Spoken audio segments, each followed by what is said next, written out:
Bugün sizlerle yapay zeka kadromuzu kuracak. Yapay zekamız ise bugün Gemini olacak. Bakalım Gemini bugün bize nasıl bir kadro kuracak, hemen başlayalım. Gemini'ye geldik arkadaşlar. Şu ana kadar her zaman ChatGPT yapay zekasıyla kadro kuruyorduk. Bugün farklılık, Gemini kadromuzu kuracak. Bakalım nasıl bir kadro kuracak. Merhaba diyelim, bir tanışalım birbirimizi. Merhaba dedi ve şimdi futbol kadrosu kuracağım ama senin dediğin oyuncularla ben sana mevki diyeceğim. Sen ise bana o mevkide oynayan futbolcu önereceğin, ilk diziliş önermen lazım dedim ama isteyelim arkadaşlar diyeceğiz ve arkadaşlar bakalım nasıl bir kadro olacak. İlk bir dizilişimizi önersin, inşallah güzel anlamıştır. Diziliş önerisi 4-3-3, 4-2-3-1, 3-5-2, 4-4-2 dedi, yani tam 4 tane diziliş önerdi. O zaman yine arkadaşlar birisini seçelim. Seç dedik ve birisini seçsin arkadaşlar. 4 öneri lazım değil bize, 4-3-3 dizilişini öneriyorum dedi. O zaman biz de 4-3-3 dizilişiyle kadromuzu kuracağız. Dizilişlere geldik. 4-3-3 dizilişimizi arkadaşlar gördüğünüz gibi seçmiş olduk ve şu anlık kadromuz bu şekilde. Yapay zekanın önerdiği dizilişle kadromuzu kurmaya başladık. Şimdi ilk olarak kalecimizi öner diyeceğiz ve bakalım kaleye hangi futbolcu önerecek. Videomuza başlamadan önce daha çok yapay zeka videolar için like'lara basmayı, abone olmayı unutmayalım. Sizde en az 250-300 like bekliyorum. Bu arada arkadaşlar yapay zeka ile başka nasıl bir içerikler üretmemi istiyorsanız da yoruma belirtebilirsiniz. Aklıma uyan güzel bir fikir gelirse listeme alacağım, haberiniz olsun.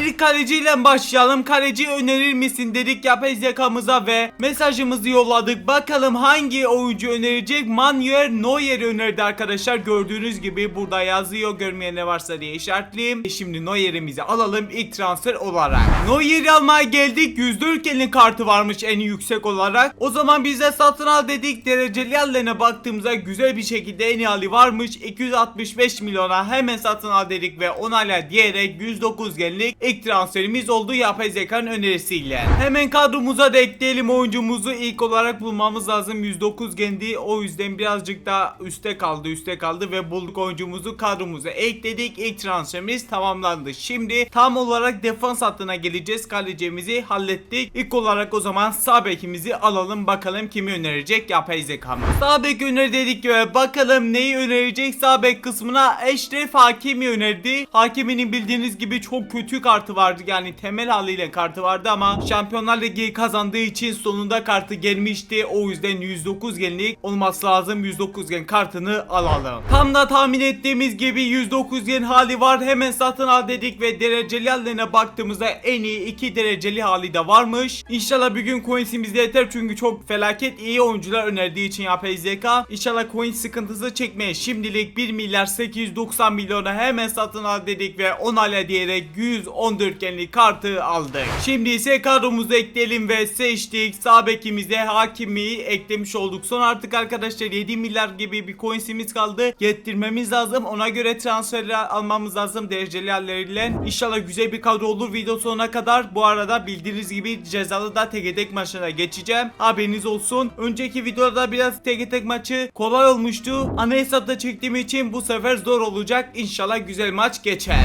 Şimdi ise sol bek öner dedik ve bakalım kimi önerecek. Alfonso Davies önerdi arkadaşlar. O zaman biz de Davies'imizi hemen almaya geçelim. Davies'imizi aldık. Güzel kartları var bu oyuncumuzun. 108 gen haline satın al dedik. Dereceli haline baktığımızda hiçbir hali yokmuş. O zaman arkadaşlar bir gen düşüğünü alalım. 107 gen haline bakalım. Satın al dedik. Dereceli haline baktığımızda güzel bir şekilde yine en yüksek genli halleri var. Turuncu hali 897 milyonken kırmızı hali kaç? 835, yani 30-40 milyon. Az miktarda mesaj bildirimi için özür diliyorum bu arada. O zaman kırmızı halini alalım arkadaşlar çünkü atak kısmı ve orta saha oyuncuları daha pahalı olabilir. Hatta bende olmayan oyuncular da önerirse daha iyi sıkıntılara girebiliriz. Çünkü tek maçında kesinlikle gol atmamız lazım. Daha iyi oyuncular lazım. O yüzden kırmızı halini alalım. Çok da önemli değil. Siz de yorumlarda arkadaşlar zaten düşük halini alabilirsiniz diye yorumlar görüyorum. Kendimden siz beni daha düşünüyorsunuz. Bu kadar coins harcama diye teşekkür ediyorum düşünenlere. Ama ben yine elimden geldikçe en iyi kadroları kurmaya çalışıyorum. 835 milyona 111 gen halini aldık kısacası.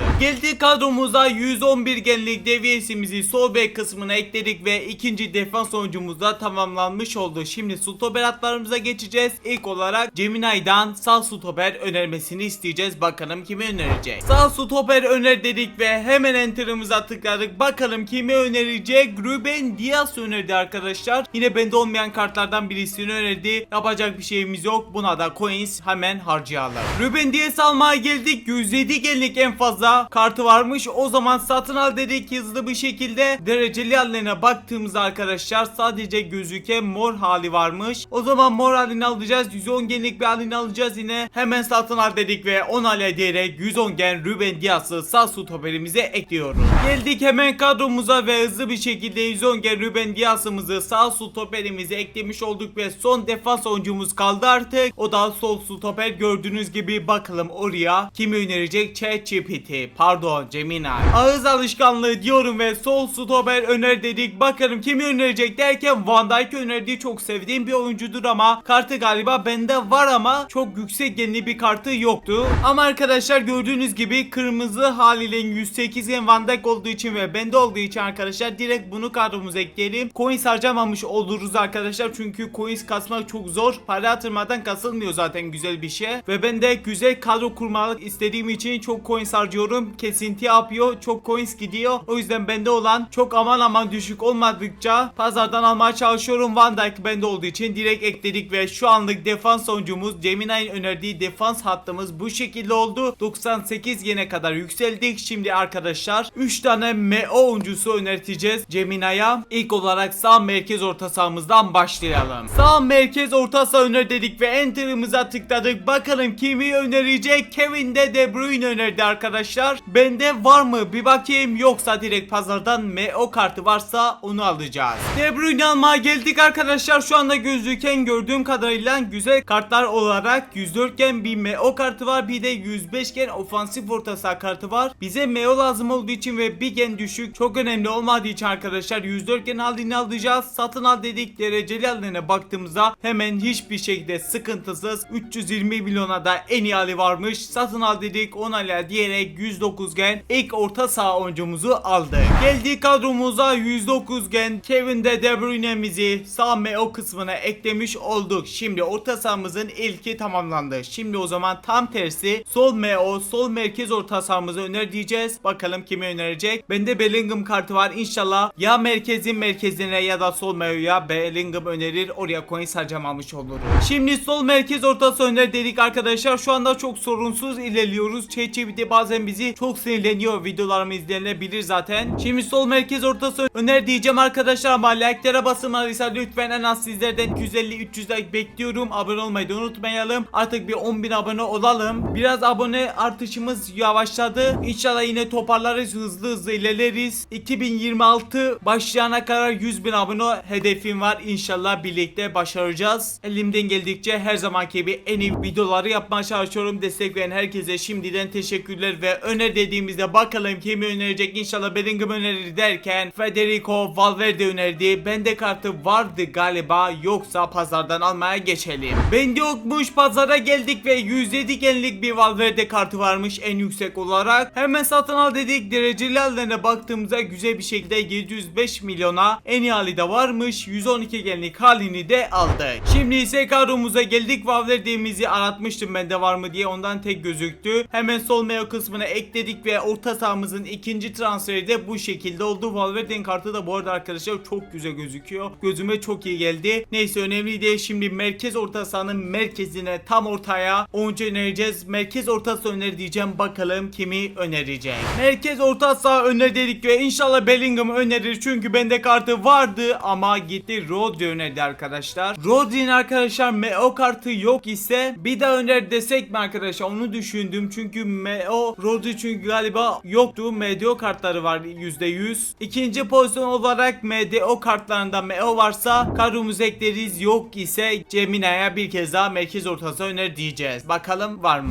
İkinci pozisyon olarak Rodri'nin MO kartları var arkadaşlar. Şu anda MDO ama ikinci pozisyon olarak dediğim gibi MO halleri var. O yüzden turuncu halini de varmış. 430 milyona 112 genlik halini aldık. Beceri puanlarını aktardığımızda 110 gene kadar düşecek. Yani 2 gen çok önemli değil. Hemen geldiği kadromuzda Rodri'mizi gördüğünüz gibi arkadaşlar 107 genlik hali vardı. Onu gördüm ama arkadaşlar beceri puanı aktaracağımız için onu kadroma eklemek istemedim. Gittim pazardan en iyisini aldım ve kadromuza ekledik. Şu anda 108 gene kadar kadar düştü ama beceri puanlarını aktaracağız. Bakalım kaça kadar yükselecek. Tahminimce arkadaşlar 110 gen olacak. Genelde öyle oluyor. Onayla diyerek arkadaşlar hemen beceri puanlarımıza direkt rastgele bastım ve bakalım dediğim gibi 110 gene kadar yükselmiş oldu mu? Oldu. Yani ilk gen düştü. Orta saha hattımızı da bu şekilde bitirdik. Gemini'nin önerdiği orta saha hattı bu şekilde oldu. 105 gene kadar da ulaştık. Şimdi atak kısmına geçeceğiz. İlk olarak sağ kanattan başlayacağız. Bakalım atak kısmına Gemini nasıl oyuncular önerecek.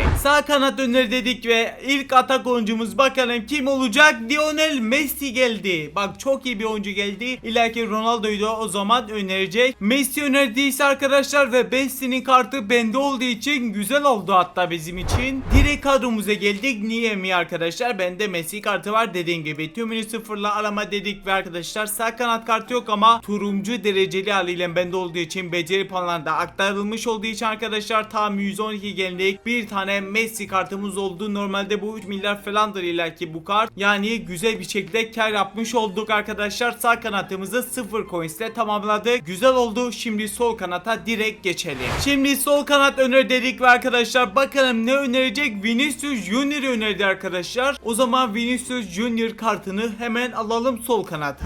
Vinicius Junior kartını almaya geldik. 108 genlik güzel bir kartı var ama bizde 4 milyar 272 milyon kaldı gördüğünüz gibi. Ve santrafor öner dediğimizde Gemini %99,99 galiba Ronaldo önerecek. Yani Ronaldo'nun da güzel kartını alabilmemiz için arkadaşlar bence Vinicius Junior'ın arkadaşlar bu kartını almayalım. 2 milyar gözüken turuncu hali var ama burada ben baktım arkadaşlar bu halide turuncu hali var. Hatta 800 milyona yani bir gen düşüşünü almış olacağız. 920 milyonmuş. Hemen satın al dedik onayla diyerek Vinicius Junior'ın 112 genlik halini aldık. Hemen ise kadromuza ekleyelim. Geldik hemen kadromuza ve Vinicius Junior'ımızı kadromuza da eklemiş olduk. Atak kısmının son bir transferi kaldı. O da gördüğünüz gibi SNT yani santrafor kısmı. Bakalım Gemini son transfer olarak kimi önerecek bize. Son olarak santrafor öner dedik ve bakalım Ronaldo'yu önerecek bir Erling Haaland önerdi arkadaşlar. Ronaldo önerir dedim ama maalesef Erling Haaland önerdi. Hiçbir şeydi bu arada önceden bakmadım kimi önerecek diye. Birlikte baktık. Genel olarak önerdiği oyuncular da bu şekilde yazdı. O zaman Haaland'ımızı alalım. Şimdi arkadaşlar Haaland'ımızı almaya geldik. Kartlara baktım bu arada. Totti haline satın al dediğimizde gördüğünüz gibi kırmızı hali var. Yani 110 gen hali 385 milyona. Tot haline geldiğimizde satın al dedik. Dereceli haline baktığımızda 250 milyona 110 gen turuncu hali var. O zaman bunu alalım bence. 248 milyona 10 hale diyerek son transferimizi almış olduk.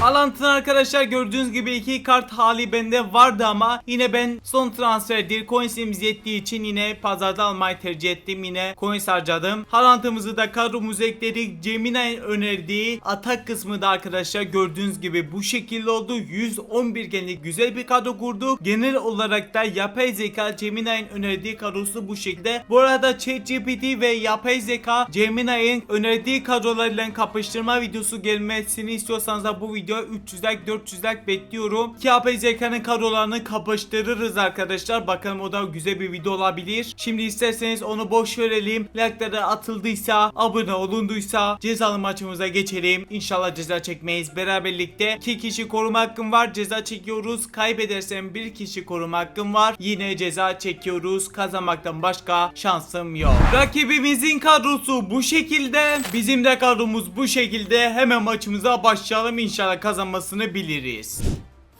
Arkadaşlar çok büyük bir hata yaptım. Larson vurdu. Allah'ım Allah'ım. Yapma be. Rakip galiba nereli diye tahmin ettiğim Çin mi? Çin değil ki o. Çok garip bir ülkeden arkadaşlar. Bilmediğimiz bir ülkeden arkadaşlar. Maalesef rakip gol attı. Çok büyük bir hata yaptım. Golümüzü de yediğimiz golümüzü de gördünüz. İnşallah çeviririz. Eşref Hakimi ile Messi ile işbirliğiyle geliyoruz. Messi aldı topu, faul hoca. Hoca gerçekten faul değildi. Neyse boş verelim. Bence de orada faul yoktu. Şimdi Larson sonundan geliyor. Yine güzel bir pas boşluğu yakaladı. Eşref Hakimi yetişecek mi? Haydi oğlum, alın oğlum, bak geçme. De Bruyne, şimdi sağa döndük. Lionel Messi kaptırma be oğlum. Bizde mi kaldı? Galiba bizde kalmadı. Van Dijk, Erling Haaland pasını verdi. Rodri çekti topu. Geçemedi maalesef. Güzel bir atak yapamadık bir türlü. İkinci yarı başlayacak artık. Musiala pasını verdi. Hazard'a, De Bruyne peşinde. Hazard aldı. Hazard Hakimini de geçti. Hazard çok hızlı ilerliyor. Musiala vur. Arkadaşlar özür diliyorum bağırdığım için ama ikinci golü bile yedik. Yapma, hemen döndürmemiz lazım bu maçı. Ceza çekmememiz lazım. Golümüzü de izleyelim arkadaşlar. Sinirlenmeyin, golü yediğimiz gol çok iyiydi. Maalesef çok kötü oynuyorum ilk yarıda. İnşallah ikinci yarıda çeviririz. Güzel bir maç çıkarırım. Şimdi Rodri ile geliyoruz. Rodri pasını veremedi maalesef. Bir ara geri aldık ama De Bruyne, ya kaptırmayın be oğlum. Gerçekten rakip çok aman bir yükseği yok ama bizim bu dizi çok kötü galiba ya. 4-3-3 normal bir diziliş olduğu için atak yapamıyoruz. Hazard, haydi oğlum, Van Dijk alın. Hayır arkadaşlar, ne oluyor be? 3-0 be. Arkadaşlar galiba ceza çekeceğiz ama takımda, bizim kadroda çok pahalı oyuncular var be. Vinicius mesela silinirse 1 milyar küsür zarar yapacağım ekstra. Çok önemliydi bu maçı kazanmam ama maalesef 3-0 gerideyiz. Arkadaşlar şut bile çekemedim ve hala da çekemiyorum. Bakın arkadaşlar, gidemiyorum. Bir türlü adım atamıyorum rakibe doğru. Onlar bize çok iyi rakip. Ya arkadaşlar, bu maç nasıl 4-0 oldu? Çıldıracağım ya. Bakalım ilk şutumuz gelecek mi? Yine gelmedi. Yine pas hatası yaptık arkadaşlar. Şaşırdık. Mayer Vieira ile rakip bir kez daha geliyor arkadaşlar. Ve Ruben Dias sonunda derken yine kaptırdık. Ve işte böyle oluyor ya. Di Marco, bakalım alabileceğiz mi? Yine çalımı yedik. Van Dijk dokundu. Maalesef bizde kalmadı.